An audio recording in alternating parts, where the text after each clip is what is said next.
منی الہ من دونہ فذالک نجزیہ جہنم وکذالک نجزی الظالمین. جس نے بھی اس کے علاوہ الوہیت کا دعویٰ کیا وہ جہنم کا ایندھن ہے، اور یہی انجام ہے جو ظالموں کے لیے اللہ تبارک و تعالیٰ نے تیار کر رکھی ہے. حضرات گرامی قدر، میں اللہ تبارک و تعالیٰ کے ارادوں پہ جب غور کرتا ہوں اور اس کے افعال پر اور اس کے احکامات پہ غور کرتا ہوں، اس کے فیصلوں پہ غور کرتا ہوں، تو مجھے یہ بات بھی سمجھ میں آتی ہے کائنات کے اندر جتنے نقصانات پہنچتے ہیں وہ اللہ تبارک و تعالیٰ کی مشیت کی وجہ سے پہنچتے ہیں. اور میں یہ بات علی وجہ البصیرت کہہ دینا چاہتا ہوں، کل لن یصیبنا الا ما کتب اللہ لنا ہوا مولانا، کہ روح زمین کے پر آنے والی ہر تکلیف اور ضر اگر مجھے پہنچا ہے تو میرے کائنات کے رب کی تقدیر اور اس کی کتابت کی وجہ سے پہنچا ہے، وگرنہ کسی میں کیا مجال تھی کہ میرے بال کو بھی بھیکا کر سکتا. حضرات گرامی قدر، اللہ تبارک و تعالیٰ نے سورہ بقرہ میں ہاروت اور ماروت کے واقعے کا ذکر کیا، اور اس واقعے کے اندر اللہ تبارک و تعالیٰ نے آنکھوں کے پر سے پردوں کو ہٹانے والی بات کا ذکر کیا. اللہ نے کہا جادوگر بڑے مکار ہوتے ہیں، بڑے دجال ہوتے ہیں، بڑے بے ایمان ہوتے ہیں، لیکن وما ہم بضارین بہ من احد الا باذن اللہ. جب میں جادو کو روکنا چاہوں تو جادوگر ایڑی چوٹی کا دور لگا لے، کسی کے بال کو بھی بیکا نہیں کر سکتا. حضرات گرامی قدر، چنانچہ لا حول ولا قوت الا باللہ، اس کے سوا نہ کسی کا ہول ہے اور اس کے سوا نہ کسی کی طاقت.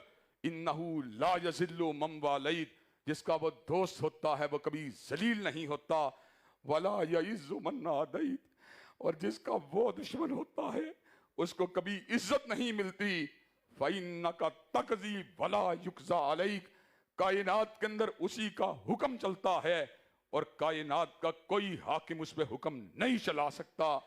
پوری کائنات اس کے سامنے جواب دہ ہے اور وہ کائنات کے اندر کسی کے سامنے بھی جواب دہ نہیں ہے. اس سارے کے سارے معاملے اور حقیقت کو سمجھنے کے بعد جب میں اپنی زندگی کی مصیبتوں پہ غور کرتا ہوں، میں اپنی زندگی پہ آنے والے غموں پہ غور کرتا ہوں، اور میں اپنی زندگی میں آنے والے دکھوں پہ غور کرتا ہوں، تو اللہ تبارک و تعالیٰ کی عطا کردہ بصیرت مجھے یہ بات سمجھاتی ہے وما اصابکم من مصیبت الا وما اصابکم من مصیبت فبما کسبت ایدیکم، جتنی بھی مصیبتیں تم کو آتی ہیں تمہارے اپنے گناہوں کی وجہ سے آتی ہیں. اور یہ بات میری سمجھ میں آتی ہے کہ ظہر الفساد فی البر والبحر بما کسبت ایدی الناس، خشکیوں اور تریوں کے اندر آنے والی تمام مصیبتوں، آفات اور حادثات کا تعلق انسانوں کی اپنی بدعمالیوں کے ساتھ ہے. حضرات میں یہاں پر لمحہ بھر کے لیے رکوں گا اور یہ بات آپ حضرات کی خدمت میں رکھنے کی کوشش کروں گا کہ ہماری زندگی کے اندر آنے والی بیماریاں اور ہماری زندگی کے اندر آنے والی پریشانیاں ہمارے گناہوں کے ساتھ کوئی مطابقت نہیں رکھتی. ہمارے گناہوں کا ویٹ ہمارے مصائب سے بہت زیادہ ہے. ہماری نافرمانیوں کی گریوٹی ہماری زندگی میں آنے والی افتاد سے بہت زیادہ ہے. اگر وہ ایک دن کی بد نظری کے اوپر گرفت کرنا چاہے تو ہمارے زندہ رہنے کا جواز زمین کے اوپر ختم ہو جاتا ہے. اگر وہ ایک دن کے کانوں کے گناہوں کے اوپر پکڑ کرے تو ایک لمحے کی زندگی کی بھیک مانگنے کے بھی ہم اہل نہیں ہیں. لیکن حضرات گرامی قدر، وہ کیا کرتا ہے؟ وہ ہمارے گناہوں کے نتیجے کو روکتا ہے، اس کو پکڑتا ہے، اس کی گریوٹی کو کم کر کے ہماری زندگیوں میں اس کے نتیجے کو داخل کرتا ہے. کیونکہ اس کو اپنے بندوں کے ساتھ پیار ہے، اس کو اپنے بندوں کے ساتھ محبت ہے. لیکن وہ جو ہمارے گناہوں کا ویٹ چونکہ بہت زیادہ تھا اور ایک عرصے تک قانون محال، قانون مہلت اللہ تبارک و تعالیٰ کی پکڑ کے راستے میں رکاوٹ بنا رہا، چنانچہ ہم اپنی دانش کے اندر اس خام خیالی کا شکار ہوئے کہ معاذ اللہ ثم معاذ اللہ، اللہ تبارک و تعالیٰ میرے اعمال سے غافل ہے، اس کو میری بد نظری کا پتہ نہیں، اس کو میرے ہاتھوں کے گناہوں کا پتہ نہیں، اس کو میری حرام کمائی کا پتہ نہیں، اس کو میری گندی چال کا پتہ نہیں، اس کو میرے گندے پروگراموں کا پتہ نہیں. جب اس نے اچانک میرے گناہوں کی وجہ سے مجھے پکڑا تو مجھے بات سمجھ میں آئی کہ واقعی تو سریع الحساب ہے اور واقعی تو شدید العقاب ہے. اِنَّا بَطْشَ رَبِّكَ لَشَدِيدٌ، پھر میں نے اپنی آنکھوں سے محسوس کیا گو میرے گناہ بہت زیادہ تھے، لیکن اللہ تعالیٰ کی پکڑ بھی بڑی ہی شدید ہے۔ اس شدید پکڑ کی وجہ سے پھر ہماری زندگی عدم توازن کا شکار ہو جاتی ہے، اور اس گرفت کی وجہ سے پھر ہمارے چین کی نیندیں اڑ جاتی ہیں۔ حضرات گرامی قدر، ایسا نہیں ہے کہ اللہ تبارک و تعالیٰ تابع داروں کی زندگی کے اندر پے در پہ مشکلات کو اتارتا رہے۔ آزمائش کے طور پہ نیکوکاروں کی زندگی میں مشکلات آ سکتی ہیں، لیکن عقوبت کے طور پہ نیکوکاروں کی زندگی میں کبھی مشکلات نہیں آتی۔ اس حقیقت کا ذکر اللہ تبارک و تعالیٰ نے 10ویں پارے کے اندر یوں فرما دیا، ذالک بأن اللہ لم یکو مغیرا نعمتا انعمها علی قوم حتی یغیروا ما بانفسہم۔ ایسا اللہ تبارک و تعالیٰ کا نہیں ہے کوئی معاملہ کہ اللہ تبارک و تعالیٰ کسی قوم کو عطا کردہ نعمت کو چھین لے۔ وہ کب چھینتا ہے؟ جب قوم اپنی بدعمالیوں سے اس کو چھیننے کا جواز پیدا کرتی ہے۔ چنانچہ پھر یہ بات سمجھ میں آتی ہے کہ بستیوں سے نعمتیں اگر چھنتی ہیں تو ان کی بدعمالیوں کی وجہ سے چھنتی ہیں۔ اللہ تبارک و تعالیٰ نے سورہ نحل کے اندر ایک بستی کا ذکر کیا۔ وہ بستی، اس کی تطبیق کے بارے میں اہل تفسیر کا اختلاف ہے، چنانچہ میں اس کی ڈیٹیل میں نہیں جاتا، میں فقط بستی کا ذکر کرتا ہوں۔ ضرب اللہ مثلا قریۃ کانت آمنۃ مطمئنہ یأتیہا رزقہا رغدا من کل مکان فکفرت بانعم اللہ فاذاقہا اللہ لباس الجوع والخوف بما کانوا یصنعون۔ اللہ ایک بستی کی مثال دیتے ہیں جس کو اللہ تعالیٰ نے 3 عظیم الشان نعمتیں عطا کی تھی۔ خارج میں امن تھا، جب بندے کو پتا ہو میری بیٹی کی عزت محفوظ ہے، میرا مال محفوظ ہے، میری جان محفوظ ہے، زندگی گزارنے کا کتنا مزہ آتا ہے۔ حضرات گرامی قدر، باہر امن تھا اور اندر اطمینان تھا، دل بالکل پرسکون تھا۔ حضرات گرامی قدر، کمائی 50,000 ہو یا 2 لاکھ ہو، جب بستر پر لیٹے ہوئے نیند آ جائے زندگی گزارنے کا کتنا مزہ آتا ہے۔ اور اس کے مد مقابل 50 کروڑ آمدن ہو یا 1 ارب آمدن ہو، بستر میں بندہ کروڑے بدلتا رہے، بتلائیے زندگی کی رونق کہاں چلی جاتی ہے؟ زندگی کا لطف کتنا بے کیف ہو جاتا ہے جب وسوسے، شہوانی وسوسے، مادی وسوسے، لالچ، حسد، بغض کے تحیلات انسان کے دماغ میں چل رہے ہوں۔ انسان اپنے آپ کو کتنا غیر محفوظ محسوس کرتا ہے کہ کہیں میں کسی حادثے کا شکار نہ ہو جاؤں، کہیں کوئی انجانا واقعہ میری زندگی میں رونما نہ ہو جائے۔ حضرات گرامی قدر، اور رزق اتنی بڑی نعمت ہے، جس چیز کو دل چاہے بچے کو پکڑائے پیسے، خادم یا ملازم کو پیسے پکڑائے، جا بیٹا لے کے آ، جو جی چاہ کھایا، جو جی چاہ پیا، کتنا زندگی گزارنے کا لطف ہے۔ اور اس کے مد مقابل رزق کی تنگی ہو، دل میں خواہش ہو کہ آج دودھ سوڈا پینا ہے، لیکن اس بات کا پتا ہو کہ باپ کی دعائی میرے پیسے کی منتظر ہے، تو دودھ سوڈے کے سارے تحیلات تحلیل ہو جاتے ہیں۔ حضرات گرامی قدر، اللہ تبارک و تعالیٰ نے 3 عظیم الشان نعمتوں کا ذکر کیا، امن کا ذکر کیا۔ باہر امن تھا، اندر اطمینان تھا۔ یاتیہا رزقہا رغدا من کل مکان، اور رزق ہر جگہ سے با فراغت آ رہا تھا، وافر آ رہا تھا۔ فکفرت بانعم اللہ فاذاقہا اللہ لباس الجوع والخوف بما کانوا یصنعون۔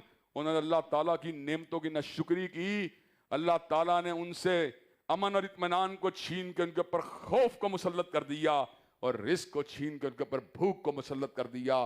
حضرات گرامی قدر، آپ میری بات کو کچھ پک کر رہے ہوں گے۔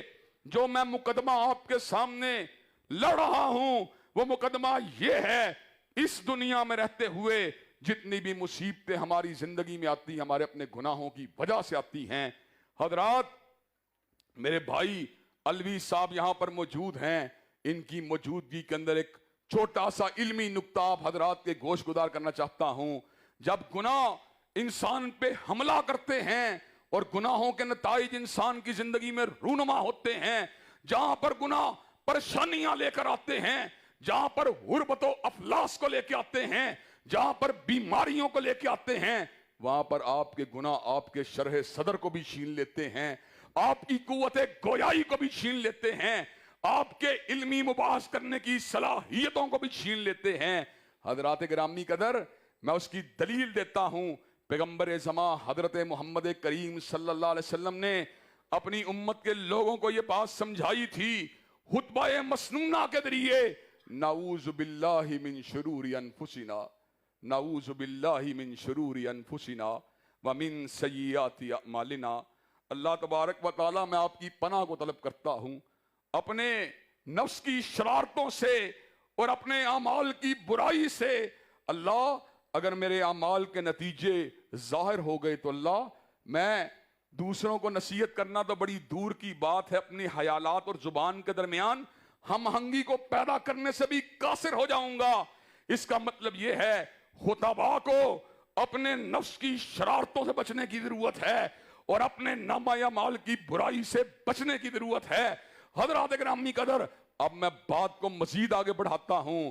دنیا کا کوئی بندہ، حاکم، دنیا کا کوئی وزیر و مشیر ناراض ہو جائے، حضرات گرامی قدر اپروچ کروائی جاتی ہے ٹیلی فون کے ذریعے اور طاقت کے ذریعے دبانے کی کوشش کی جاتی ہے، اس کو اپنی پی آر کا واسطہ دے کر اس کے فیصلوں کو روکنے کی کوشش کی جاتی ہے، لیکن اس پہ کیا زور چلے کہ ان القوت للہ جمیعا، ساری قوتیں تو اس کے پاس ہیں، پی آر اس کے پاس کس کی لے کے جائیں کہ سارے ہی اس کے در کے فقیر ہیں۔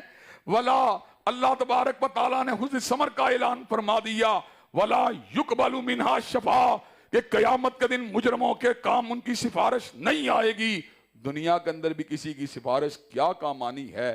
حضرات گرامی قدر، وہ سفارش جو دباؤ والی ہو، اس کے کام آنے کے دنیا کے اندر امکانات ہی موجود نہیں ہیں۔ حضرات، تیرا گھر تو ہے، تیرے اہل خانہ تو ہیں، تیرے بیوی بچے تو ہیں، لیکن کیا تیرے بیوی بچے تیری نفسیاتی عارضے کا مقابلہ کر لیں گے؟ کیا تیرے دوست احباب تجھے ڈپریشن سے باہر نکال لیں گے؟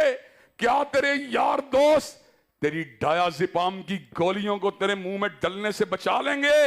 کیا تجھے آرام کی نیند، واللہ تیری ماں کی مامتا بھی تیری آرام دہ نیند کا سبب نہیں بن سکتی، تیری بیوی کی محبت بھی تیرے اجڑے ہوئے دل کو آباد نہیں کر سکتی۔ اب کیا ہوتا ہے؟ زندگی کے اندر عقوبتوں کا اجتماع ہے، زندگی کے اندر مصائب کا ہجوم ہے، زندگی کے اندر ابتلائیں ہیں، مشکلات ہیں، تکلیفیں ہیں، دکھ ہیں، درد ہیں۔ یہ کہاں سے آئے ہیں؟ میں اگر سوخ تسامہ ہوں تو یہ روزے سیاہ خود دکھایا ہے میرے گھر کے چراغاں نے مجھے، خود میرے اپنے اعمال نے آج مجھے اس حیثیت کے پر کھڑا کر دیا ہے کہ میں اپنی ذات کے اندر انجمن جماعت ہونے کی بجائے اپنی روح کی پیاس کو بھی بجھانے سے قاصر ہو چکا ہوں اور اپنی دل کی اداسیوں کو دور کرنے کے پر بھی قادر نہیں۔ میرے پاس سب کچھ ہے لیکن میرے پاس کچھ بھی نہیں ہے۔ ایسا کیوں ہوا؟ ایسا میرے اپنے گناہوں کی وجہ سے ہوا ہے۔ حضرات گرامی قدر، جس کے مقابلے پہ طاقت نہیں چلتی، جس کے مقابلے کے پر زور زبردستی نہیں چلتی، اس نے ایسا فارمولہ بتلایا کہ اس کی رحیمی اور اس کی کریمی کے پر میرے یقین میں کئی گنا اضافہ ہو گیا۔ اس نے کہا، یا عبادی الذین اسرفوا علی انفسہم لا تقنطوا من رحمت اللہ ان اللہ یغفر الذنوب جمیعا۔ اے میرے بندے، اگر تو نے اپنی جان کے پر ظلم کیا ہے تو میری رحمت سے نا امید ہونے کی ضرورت نہیں، میں سارے گناہوں کو معاف کر دوں گا۔ بندے کے دل میں خیال آتا ہے شاید سارے گناہوں کے اندر کوئی داڑھی کاٹنے کا گناہ تھا یا شلوار کو ٹہنوں سے نیچے رکھنے کا گناہ تھا۔ اس نے کہا نہیں نہیں، اس نے سورہ فرقان میں 3 کبیرہ گناہوں کا ذکر کیا۔ اس نے شرک کا ذکر کیا، ان الشرک لظلم عظیم، سارے ظلم اگر جمع ہو جائیں شرک کا مقابلہ نہیں کر سکتے۔ اس نے قتل کا ذکر کیا کہ انہو من قتل نفسا بغیر نفس او فساد فی الارض فکانما قتل الناس جميعا، جس نے ایک انسان کو بغیر جرم کے مارا ہے، اس نے ایک کو نہیں مارا بلکہ پوری انسانیت کو مارا ہے۔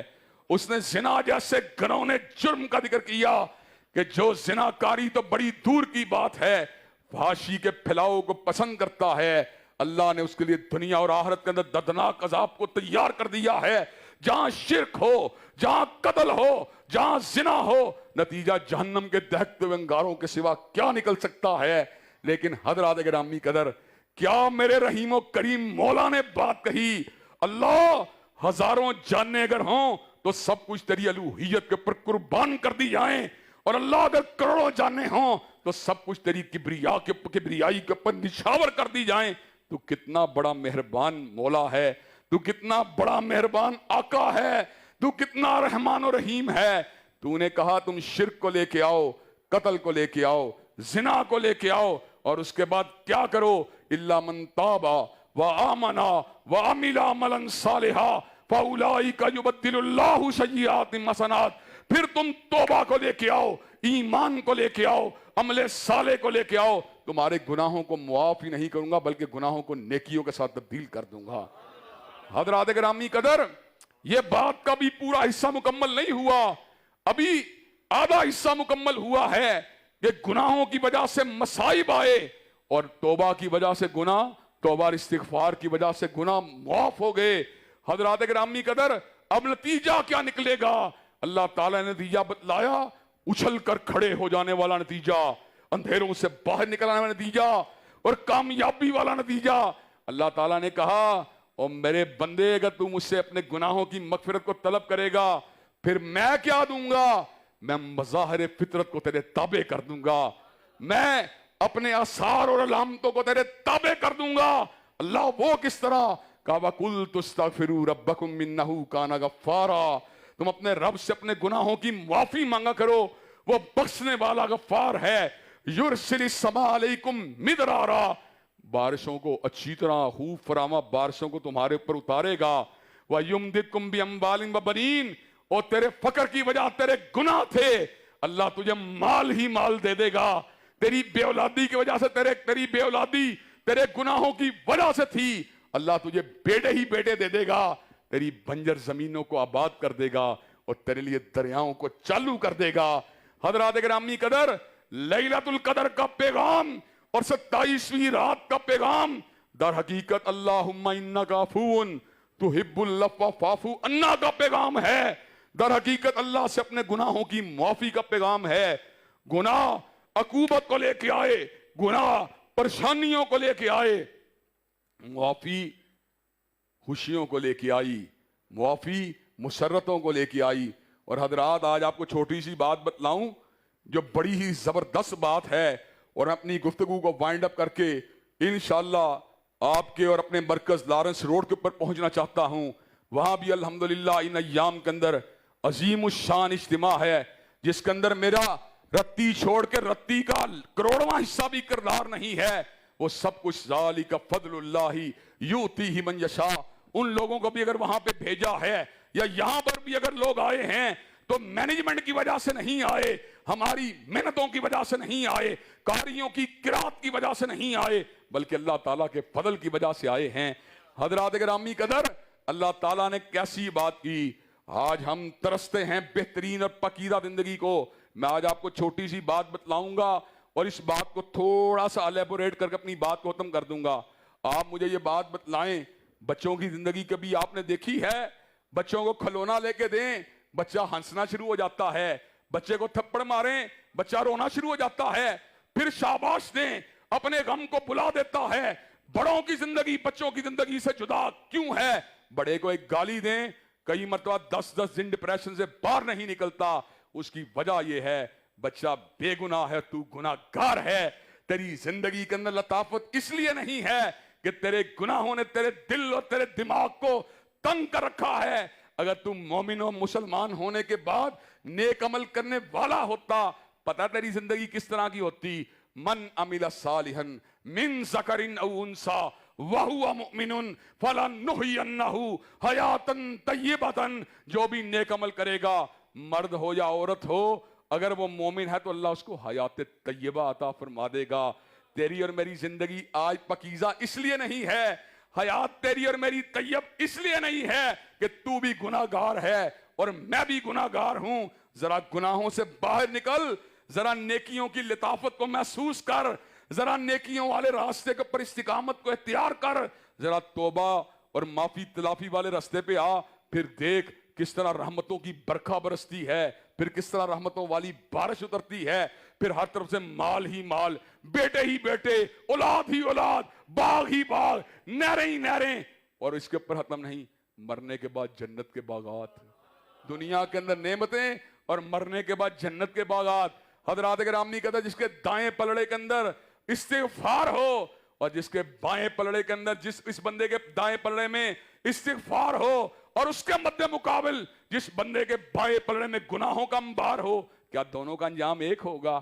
گناہوں کے انبار والا بندہ وَأَمَّا مَنْ خَفَّتْ مَوَازِينُهُ فَأُمُّهُ هَاوِيَةٌ، وہ جہنمی ہے، اور استغفار کے ویٹ والا بندہ فَأَمَّا مَنْ ثَقُلَتْ مَوَازِينُهُ فَهُوَ فِي عِيشَةٍ رَاضِيَةٍ، اس کے لیے ہمیشہ کی خوشیاں ہیں۔ اللہ تبارک و تعالی ہمیں صحیح معنوں میں اپنے گناہوں پہ نادم ہو کر اپنے آنسوؤں کو بہانے کی توفیق دے۔ وآخر دعوانا الحمدللہ رب العالمین۔